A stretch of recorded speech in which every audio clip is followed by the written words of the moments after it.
გულთან მიმართებაში სიგარეტი და ნიკოტინი პირდაპირ ასოცირდება მაღალ წნევებთან.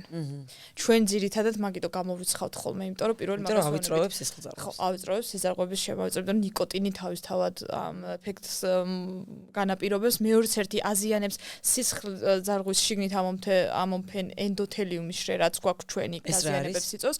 ანუ სისხლძარღვი ხო არის, რაშიც სისხლი მოძრაობს, აი პირველი შრე, რომელსაც სისხლი ეხება, ასე ვთქვათ, ენდოთელის შიგაშრე. ამის დაზიანებთან, ენდოთელი თუ დაზიანდა, წარმოიდგინეთ, ეს არის აპკი, რომელიც არის ამოცმული ამ სისხლძარღვში, ეს თუ დაზიანდა, შიგნით უკვე ჩაშლა დაზიანებებია, ეს თრომბები და გაჩენა ეს ქოლესტერინის ფლეიქს, რაც არის აიმებს ყველაფერს ხდება ეს, ანუ ენდოთელი უნდა იყოს აბსოლუტურად ინტაქტური, დაუზიანებელი. და ამას აზიანებს სიგარეტი. ამას აზიანებს სიგარეტი.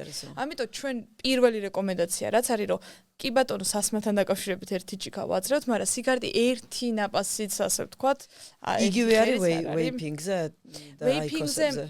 სხვადასხვა რაც მე სტატიები მინახია. აიკოსია თუ ელექტროსიგარეტია. აიკოსი, ელექტრო და აი სითხით რო იყო კიდევ დასახელება ნამდვილად არ ვიცი მაგისი ზუსტი.